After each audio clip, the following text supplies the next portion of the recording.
Okay, well, welcome everybody. Again, we're doing the winter preparedness and safety today, which was a change from the preparedness binders we were supposed to do, but that didn't work out. We'll do that at a later date. So let me start out by maybe doing a scenario for you.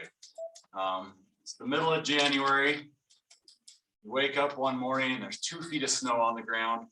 Your power's out. You can't get out of your driveway or your house. And you're stuck at home. So not an unreasonable thing to happen here in Utah. It doesn't happen very often, but it could happen. What would you do? Call Brad. Don't call me, because I'll be stuck at home too. That's not an acceptable answer. Everyone always says that. Call Brad. It's acceptable for me. I'm your wife. Yeah, it's acceptable for my wife. But anyway, what would you do? I want you to think about what you would need in that scenario. Your power's off. You don't have any heat, like most likely from your regular furnace. You don't have any light because the power's off. Well, Dress warm. Okay. yeah, that'd be the first thing. So what's the number one thing you would be concerned about in the middle of January? And it's Heat. let's say it's cold too. Freezing. Let's say it's down to freezing, Heat. down below freezing. Let's say it's down to 2 degrees heat.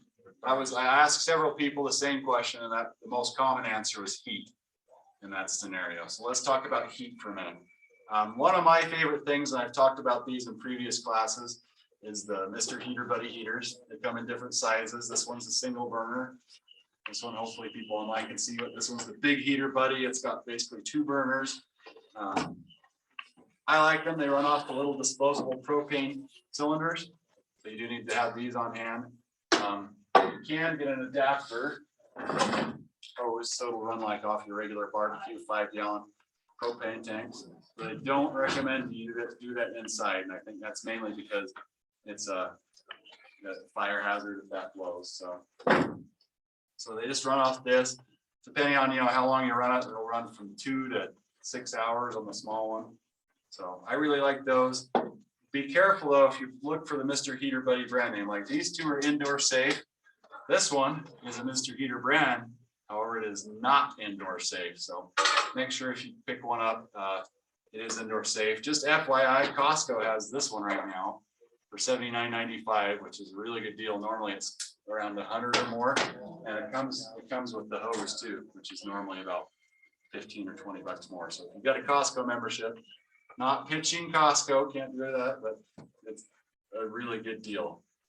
Another good heat sources is a fireplace. If you have that, your wood fireplace or coal or even gas ones. A lot of the gas ones won't work if the power's out. Some will, but that's kind of a basic overview. That's probably my number one choice. Here's another story about this was. Hey, my oldest daughter was a baby, so this was 19 years ago. Crazy, but in my mind, it's like 3 years ago. But this is 19 years ago. I don't know how many people remember. We had a really bad winter storm. Our power was out for 5 days. So the first night, my wife, my newborn baby, and my father-in-law that was with us at the time went over to my wife's parents' house because they had power. They used to live over in Murray. And I stayed at home and I bought my first. It wasn't a Mr. Heater, it was a different brand name, but basically the same thing. I had that running all night, and then the next day I went and bought a generator so I could fire up my furnace. But these are good for, it's not going to heat your whole house. Let's just talk about that for a minute. It's good for a room. And in that type of situation, don't try to heat your whole house with one of these little heaters, because it's just not going to happen. What you want to do is kind of create a micro environment. We were talking about that earlier, Florence and I, to close off one room, and even if you need to put a blanket across the hallway or a blanket across the doorway, something to heat one room. And also, if it's going to be a long term, put something over your windows, whether it be plastic visqueen or a blanket or something, put something over your windows and doors just to help keep that heat in and the cold out. Just a little tip, if you do the plastic over your windows, don't use duct tape because it'll take your paint off all around your windows, or use like the blue plastic painters or blue painter's tape. That's just a tip I picked up. Any questions on heaters? I'm gonna move really fast here. No questions, okay. So what would your second thing be? You got heat, you're all toasty warm now? Light.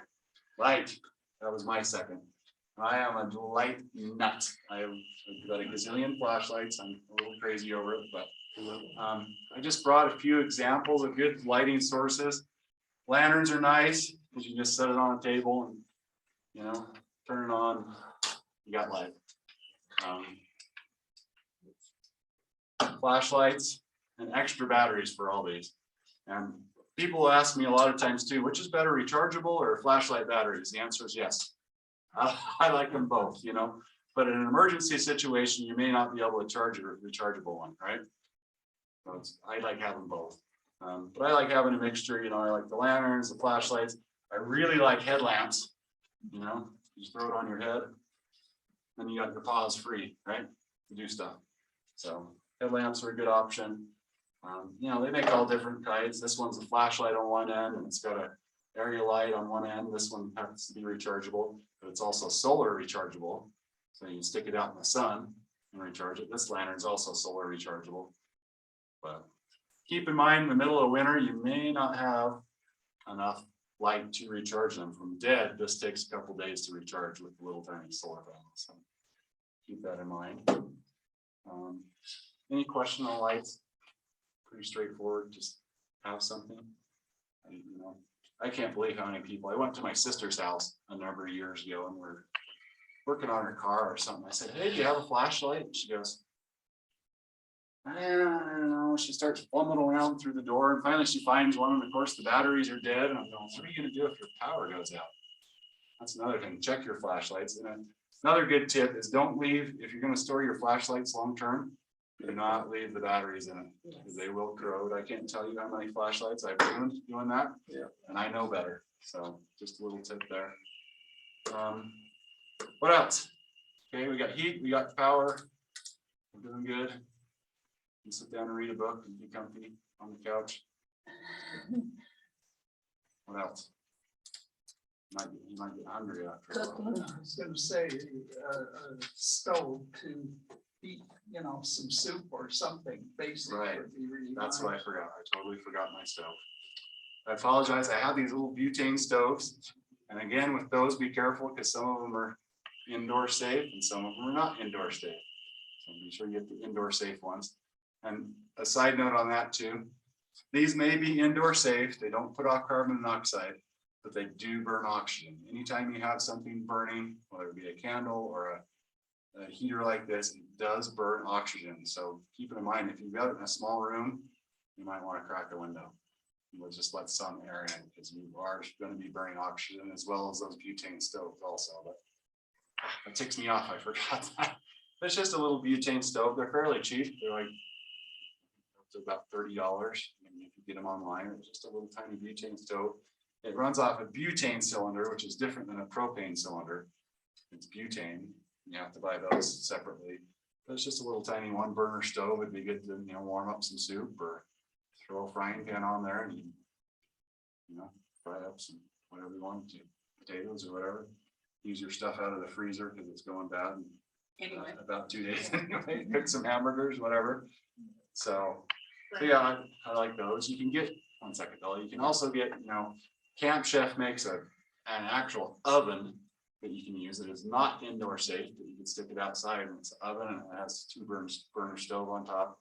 There's all sorts of different options, you know. A Camp Chef is another great thing. Again, you can't use those inside, but put it out on your patio or whatever. And for your barbecue, how many people have a barbecue at home? You cook a lot of things on a barbecue too. So there's options that a lot of people don't realize in an emergency you could use to cook if you have to. Go ahead. That's part of what I was gonna say, but I also had a question about the little cans that you can get when you pour, Yeah, pull out the top and they Yeah. light. sterno cans. I have a little stove. I didn't bring it, but it's just a little, basically a little wire stove that you put those sterno cans underneath, and those are a little bit, they don't put out a ton of heat, so it'd take a while to warm up like a can of soup or something. I don't know if I would try to cook like meat or something on one of those. Those are mostly made for warming. So if you were warming up some soup or a can of chili or something, would be great for that. So any questions on cooking? Okay. speaking of cooking, if you don't have any food in the house, it doesn't do you any good to have the stove, right? So have enough food for several days. You know, obviously, ideally, you know, they recommend that you have several months of food, but at least, I'm gonna say at least work for having a week of food. You know, because there are situations that can happen, yeah, you're stuck at home for, you know, 2, 3, 4, 5 days, so I would recommend at least a week of food. And water, I had that food and water for several days. We talked about ways to cook the food. What about medications? You have medications you need to have several days of that on hand at all time. Another good thing to have is a battery operated radio. This one is really cool. It does AM, FM, and it has the weather bands. So there's the NOAA station, and we'll just kind of repeat the weather forecast. This one runs off, it's rechargeable. It has a solar panel you can charge, and it also has the hand crank. You can crank it up to charge. What's the channel that you can get the weather on? That's the NOAA station. But in an emergency, you can always turn to KSL, and most of the major radio stations are going to be broadcasting that. But the NOAA weather station is a national. I should know that. What does that stand for, Sam? National Oceanic something. I just know it by NOAA, but it just there's a Salt Lake one. There's like one out in Tooele. It's different depending on where you're at. But they constantly broadcast this, so these are pretty cheap. I think this one was like $22 or something. So just nice and small, and the batteries. This one's got a light too. Got a flashlight in the end of it. They're fairly cheap and just, you know, a good idea to have because you're not gonna be able to turn on the TV unless you've got a other power source, a generator or something. This runs a long time. I said with the solar end, you could also do the hand crank, run a long time. So good idea to have one of those. Not a bad idea for your car either. Question. Yeah, are the fuel for those different things, is it safe to store inside? Technically, I have to say no. How do you know that you can run them? They say on the box, like this one. Indoor safe, is that what you're talking about, whether indoor or? I'm not talking about running it, I'm talking about Storing the can. storing the cans. Yeah. The big reason is, like, I've had a friend that had some of these out in his garage and they leaked. You always have a potential of leaking, but big reason is fire hazard. If you had a dozen of these sitting inside and you had a firehouse, that's like a fire in your house. It's like a bomb waiting to go off. So I store mine out in my shed.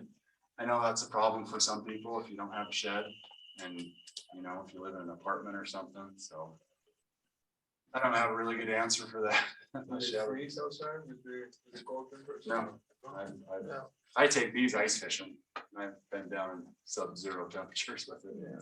It's more Than freeze. heat than cold.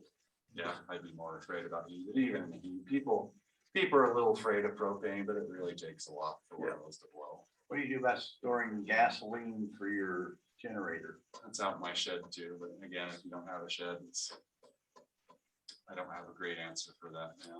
Do you store ours? What's that? They do have Goal Zero generate, oh, no brand names.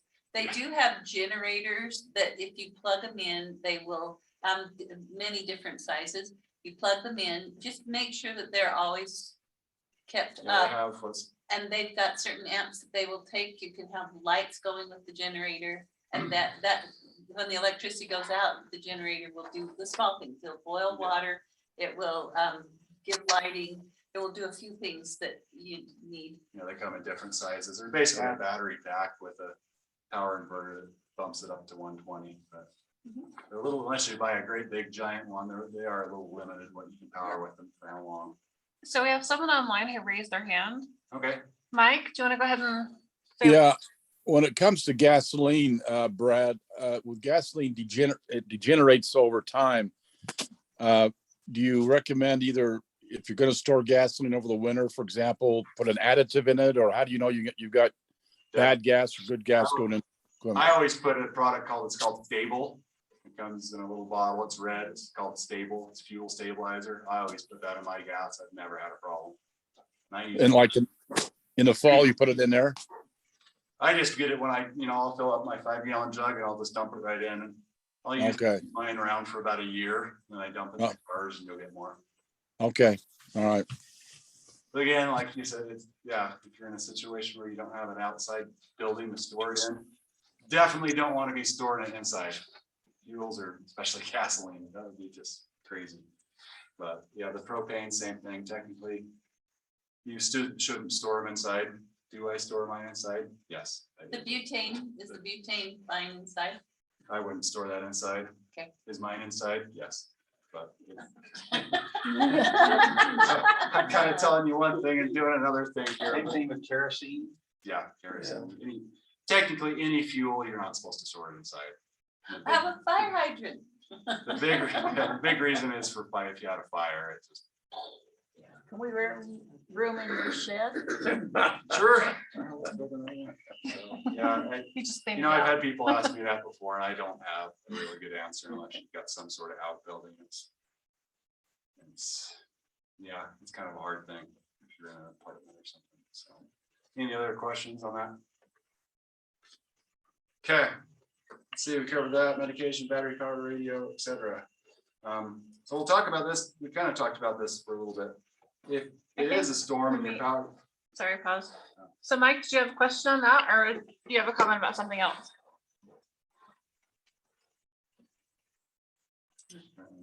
His hand went back up, but I don't know. So we talked, Florence was telling me before we started here, she went and bought a tent, a pop-up tent that fits on a queen size bed.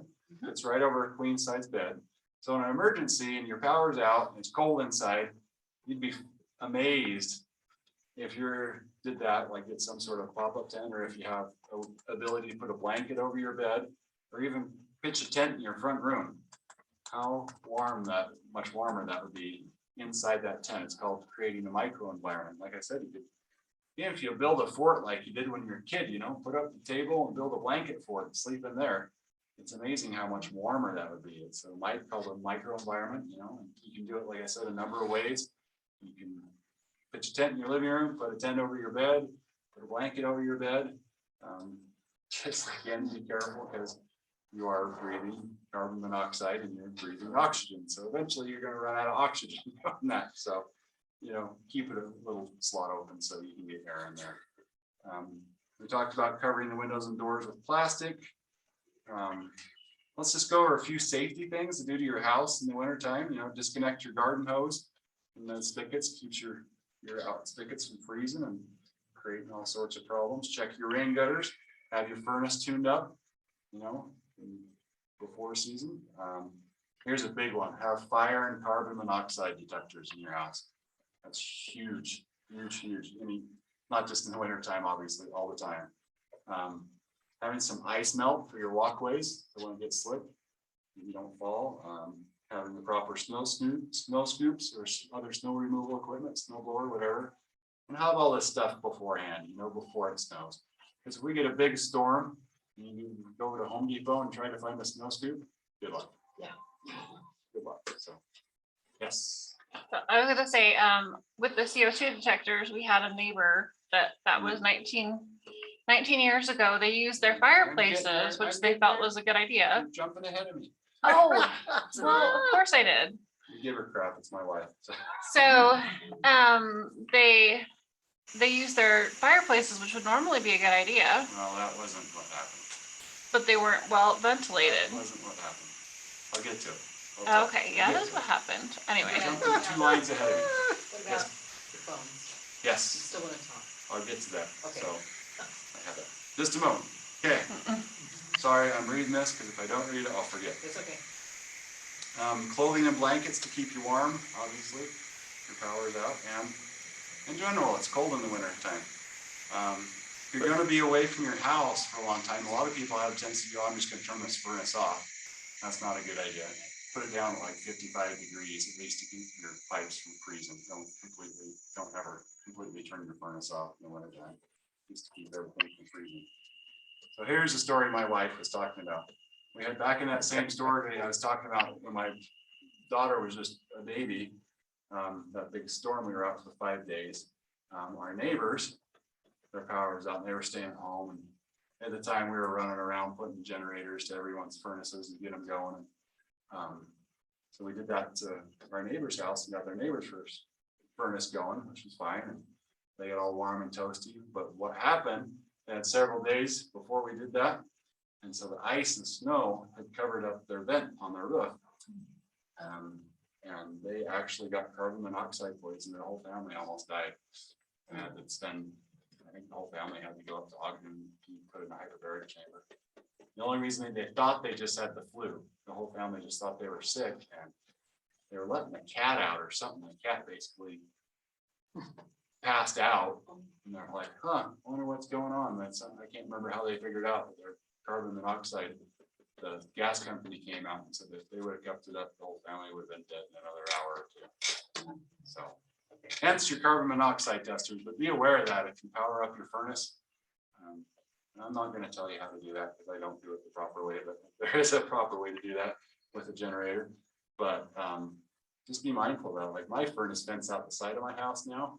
My old one went out the roof, but mine, it's only, you know, this high above the ground where it vents, and that can easily get blown over with snow or iced up. So just be aware of that if your power's out, and even if your power comes back on and your furnace hasn't been on for even a day, make sure that vent's clear. You know, it's totally a safety thing. But again, the carbon monoxide alarms should go off before, you know, it reaches a dangerous level, but I would check that. So let's see what. Here's another obvious thing, but I'm going to say this: don't run a generator, a camp stove like we kind of talked about, a charcoal grill, or open flames inside. And I can remember when the big power outage, people were burning charcoal grills inside their house to stay warm, and it's just like people were going to the hospital. So, and don't forget your pets. You know, keep your pets inside, keep food and water for them also. So, any other questions on house things? I will mention one other thing. My wife's probably raising her hand for this. You remember the cold snap they had in Texas a couple of years ago? Totally out of place. What was the number one thing people went to the hospital for? Does anyone know? Carbon monoxide poisoning. You know why? Everybody was sitting out in their garage with their car running, charging their phone and keeping warm. With the garage door shut. Or even with the garage door open, that's still pumping a lot of carbon monoxide in there. So here is a great thing that I have. This is actually a car battery jump starter. I don't take it out for the pain, but it's got a plug that goes in here and clamps on your battery. But we keep one in both cars, and I keep all our charging cables. You can use these in your car too, obviously, to plug in your cigarette lighter. But we'll get there when we get to cars. But for your home, you know, have the cables. And one of these, you can also just buy a battery pack. This one happens to be a car jump battery pack. It's got the USB ports. You can charge stuff off from, and it's got a flashlight too. But these are like 60 or 70 bucks on Amazon. My wife uses the heck out of hers in her car. I use it all the Because her time. phone's always dead, but you know, in an emergency, that goes with the power thing. If nothing else, have some sort of battery pack, at least charge your phone to communicate with. Assuming the cell phone tower. But I just, like I said, this is the one out of my truck, and I keep, you know, I've got the charger for our Apple phones, and then I've got another charge, all the types of USB-Cs and USB minis, because I have all sorts of stuff that charges off different, you know, like these lights charge off different things, and I keep all three types of cords in my truck. But those are a great, awesome thing. Yeah, good Christmas presents too. If your phone line is through your internet, like if it's actually connected to your internet, then it will go down when your power goes down. So if it's not a landline, like an old fashioned landline, How many people still have landlines anymore? not many. Fred's old school. Fred's got a couple people. Most people don't. Most people just have cell phones nowadays. So at least have a way to keep it charged. You know, these will charge up too, like a light. Like this is rechargeable. I guess that's the only rechargeable one we have, but I have rechargeable lights and flashlights, and different things that charge off USB. So What's the brand of that? this one's a Tac Life, but there's so many different ones. They're all decent, but depending on what features you want. What's it called? Just, This one's called a, I think it's called car automotive battery jumpstart pack. So like I said, this one's got the USB ports too. That's not to jumpstart your car if the battery's dead, right? Yes. Oh, yeah. That little thing. will do it. I did not believe it. Okay, I'll tell you a story. My neighbor had these and I thought, there's no way. So we have a work truck at work. It's a big Ford and it's got a big V10 engine in it. So I'm gonna test this out. So I turned the lights on one night before I left work. So it was on, they're on all night. The next morning, that thing was dead. I mean, no lights on the dash, no, nothing. There's no way. Hooked this thing up, started over like I had a brand new battery. Believe it or not. I mean, obviously, that's not gonna sit there and crank, but you know, normal started right up. Don't ask me how they work. I'm a mechanic for a living. They're a magic little black box. I don't know how they work, but yeah, they do work. It's amazing. Yeah. I think they got some Tesla batteries in them. or Maybe, I know they're probably lithium-ion batteries, but they're amazingly work. I can testify because I've done that several times, because I thought the same thing. I thought, there's no way that thing's gonna start a car if it's And totally the dead. cables to charge your batteries, or even you're jump starting your car, they're a great big thick cable, and you're running them off some little teeny things. The cables that are, well, still they're probably like a 12 gauge cable that comes off from it. So yeah, they're small compared to jumper cables. Yeah. Like I said, it wouldn't sit there and crank. If you have a problem with your car, but those cars will start right up nowadays. So yeah, they do work amazingly. Yeah. Any other questions on that? Try not to keep you guys too late tonight. So let's move on to cars. Safety for the winter time. I'm gonna like really cruise through this because I don't want to keep you here all night. So a few items to check your cars for the winter and all year for this matters. Check your tires, tire tread, tire pressure. Discount tire, if you go up there, they'll check your tire pressure for free. You don't even have to get out of your car. You just have the line, you pull it up, they'll check your tire pressure for free. I'll probably look and see how your tire tread's doing too. Don't forget your spare tire and your car jack. First car we bought my daughter I have no idea. We just bought it and didn't really pay attention to it. Well, once you put the spare tire on it, it's got a spare tire and no jack. Make sure your jack's there. Check all your fluids, your washer fluid, especially. Check your wiper blades, check your battery, check your exhaust system. And that one I was reading online, like, why would you want to check your exhaust system? And then I got thinking, well, you know, I was going to tell a story first. I'll tell a story in a second. But if you're sitting there and you're stuck and you have your car idling, and you've got a hole in your exhaust, it's going to get in the cab. And you're going to have a problem there. So check all your lights and your belts and hoses, and there's a ton of other stuff you can check in your car. But let me go back to the story. So this happened to be Fred's wife. She was going to come tonight, but she got sick. So hopefully I can interpret this story right. And I don't even remember this. This was about 7 years ago. She was down in Alpine, 20 minutes from here, right? Close to home. And they were down there for a doctor for their son. And the snowstorm, it wasn't supposed to snow, just but a little bit.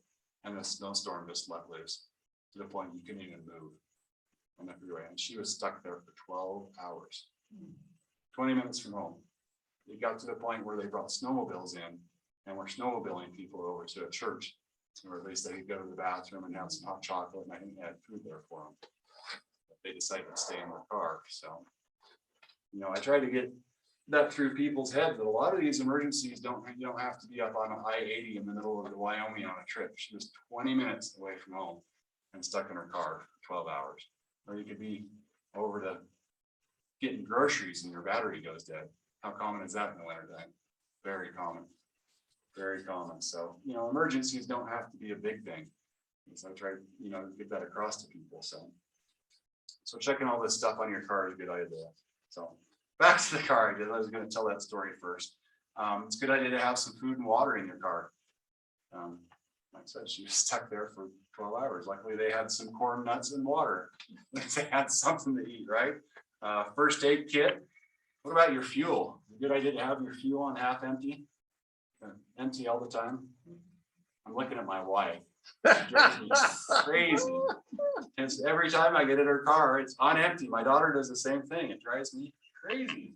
I had a friend that did that in high school, and I can't tell you how many times I was with him when he ran out of gas.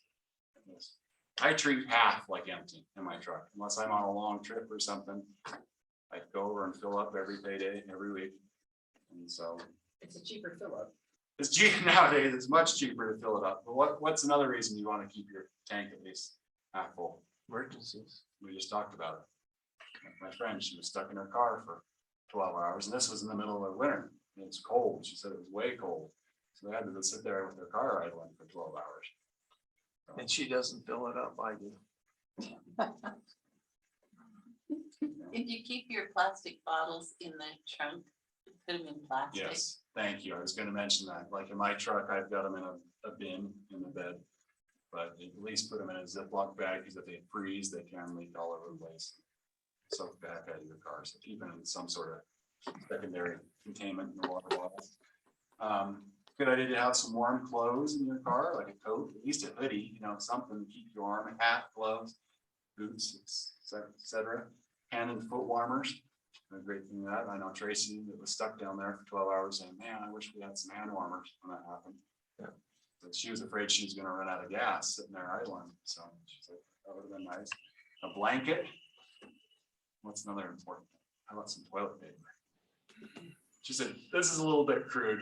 I probably shouldn't tell us, but it's realistic. She was, you know, stuck down there for 12 hours and she said, people had to go to the bathroom. You have to just right in front of her or one alongside the road. It's embarrassing, but you know, had some toilet paper, some jumper cables or jump pack. You know, we talked about that. You know, and these, like I said, these are 60 or 70 bucks. You can get a pair of jumper cables for 20 bucks. So if this is an option for you, at least have a pair of jumper cables in your car if your battery goes dead. Let's see. What about stuff to start a fire? I mean, worst case scenario, if you're stuck somewhere, start a fire. Just keep you from freezing to death if your car broke down or something. Emergency flares. Flares are kind of, the old school flares are kind of getting hard to find nowadays, the ones that actually burn. I get these electric or battery operated ones. Which one of them batteries? No one gets seizures in here, right? From red light. I have to ask because we had a friend that if I fired this up, she'd be on the floor with a seizure. But this one's got a flashlight in the top. And you click it again. It has different patterns. Just keep clicking it. So they're pretty cool. You can get these online. I got these ones at Sportsman's Warehouse, I think, years ago, but they stay solid. But it's magnetic. It's got little hooks in the bottom, so you hang it underneath your hood if you need to do some work. So I like these, and they go for, it's quite a long time. It's like 8 or 10 hours to run off a set of batteries. It's got AA batteries in it. So a couple of those are great. You know, if you're broke down the road again, they're very nice. Stick on your hood. Unless you have aluminum body car like my truck is, and then it won't stick, but I can at least set it on my bed or, you know, set it down there just to warn people or put it on the road. You know, if you're broke down alongside the road like you would flares. Those are a great thing to have. A shovel in the wintertime. I got these ones for our cars. There's a little lightweight aluminum shovel. And the handle unscrews. It all fits in this little pack. Handle unscrews. You can change the angle of the shovel. Shovel or a pick. The pick also. It's got like a saw, and this side sharpened. Supposedly you can chop through a tree. I don't know about that. It's got some like a whistle in the handle and some other small tools in the handle. But if you had to dig, if you got stuck in the snow in the wintertime, a lot of people recommend having some kitty litter in your car. If you're stuck on the ice, you can throw that underneath the tires and helps get traction. We talked about the cell phone chargers and cords. Same thing in your car. Have those. And another, I can't believe how many people don't have this, is the ice scraper and a snow brush in the wintertime. Like I have coworkers, like throughout, you know, work. I'm on shoveling, brushing off my truck after work. I'm like, don't you have a snow brush? Like 2 of my coworkers, like, no. Chris, how do you live in Utah? And of course, the past couple of years, you really haven't needed one, but that's all subject to change, right? Couple other small tips is avoid driving during storms if you possibly can. And if you have to, don't drive alone. only drive during the day. Let someone know, you know, if you're going on a long trip, let someone know your route and your schedule. That way, if you don't show up at wherever you're going at 8 o'clock at night, we're going, huh? You might be stuck somewhere, broken down somewhere, and then stay on the main roads. So that's about all I have. Any questions, comments? Concerns? They have a little device that is a night light, and I'm not gonna say the brand name, but you plug it in and it's blue, so it's a nice little night light. Mhm. If the power goes out, Yes. it turns white. It doesn't need the power anymore. And I've been in a little lady's house where she panicked and called me and said, my power's out, please, I can't see anything. And if she had just had that little thing sitting there, she could have eliminated the kitchen. We couldn't see anything in her house at all. I've got those all over my house. They're just like, mine aren't blue, but they're just like a night light. And then if the power goes out, the brighter light kicks on. The ones I have, you can flip the switch and it's a flashlight too. It's not a very bright flashlight, but you can But it's see, enough. you can see where you're going. But I have them placed like all around my house. You can at least see where you're going and not trip. And At least they're find the called, flashlight. trying to think what they call them. I bought mine on Amazon. They're like emergency power outage, emergency lights or something There, like that. well, if I say the brand name, Sunbeam has them, and you just look up Sunbeam and it's got night lights.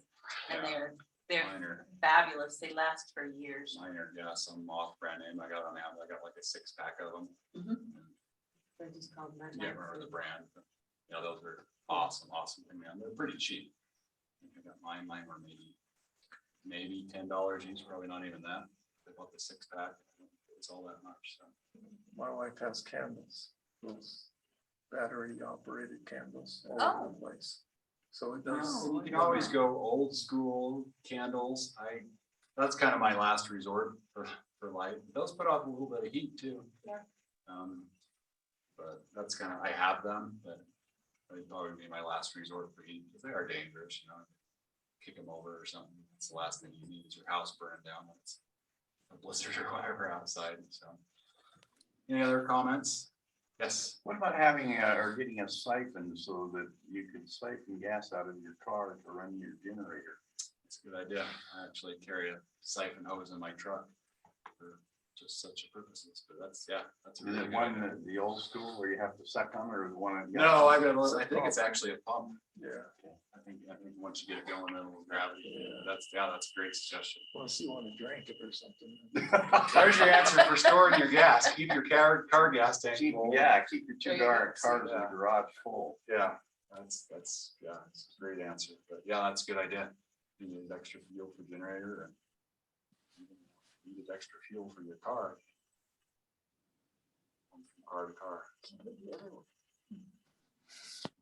Any other comments, questions, concerns, suggestions? We're always looking for ideas for next classes to do too. Like we've asked people before and no one's really spoken up, so. Probably the only thing, like on the cars, is the type of season. You have to change. Winter, you warm, but the summer, carry different stuff, more water, hat that will shade you. Yeah. We always carry bug Sunscreen. repellent, sunscreen in our cars. You never We know just when we might need rotate. that. Yeah, According to the season. we do a lot of outdoor stuff, so yeah, we always have bug repellent, sunscreen in our cars, but Bug yeah, repellent, yeah. absolutely kind of change Mosquitoes what you love have in your car by seasons. Obviously, I'm not gonna need a hoodie well, you say you don't need a hoodie in the summertime, but we've had situations where we've been up in the mountains in July. and Mountains are it still different. gets cold. So it's always nice to have a hoodie. She's in a meeting, Audrey. Anyway. So the other thing I was gonna say too was on the news, this man in Orem had his propane tank and it had some leaking and he didn't know it. And when he went into the little storage area, he lit something and that's when he had this explosion in Orem Yeah. and he got killed. Let's talk about that really quick. Any propane connection, whether it be on one of these heaters or your gas barbecue, they recommend after you screw it in, take some soapy water and spray on the screw fittings. And if it's leaking, it'll bubble up Oh, with the soapy okay. water, yeah. They tell you in the instructions for these, they tell you that, but like your barbecue, same thing. That's just a little trick you can do really quick just to make sure it's not leaking. Soapy water. Soapy water. So like this screws in here, your barbecue, or you screw it on the propane tank. After you get done with it, take some soapy water and spray on there, a spray That's bottle. or whatever. And if it's leaking, it'll bubble up. That's the same principle as a flat tire on your bike. You put some Yeah. soapy Like water on tire, it. or, yeah, it's just soapy water, will just, suds up, something's blowing on it, so. So if you fill up the propane tanks by yourself and go to the propane place and fill them up, and then fill them up, and then fill them up, you need to check your connections. And it's not uncommon for these, like I said, I had a friend that you can actually fill these yourself, then make an adapter, and he had them in his garage. We use them for ice fishing, for these heaters, and he had sort of in his garage, and he had like 4 of them leak. Oh, Luckily, nothing came out of it, but went out in the garage one day and you could smell it. I um, was like, ooh, I'm gonna get those out of here, so. Fuel can always leak, like I said, another reason not to store them indoors. Your propane's heavier than air, so it would sink. I should know the answers to that, but carbon monoxide will, I don't know about propane.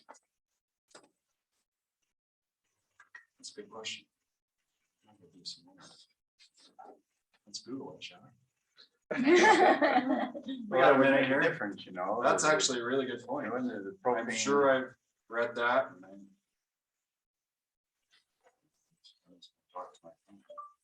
Is propane heavier than air? I was waiting for Google. I wanted to remind everybody that we do have a YouTube channel. Yes. It says Little Cottonwood Emergency Preparedness.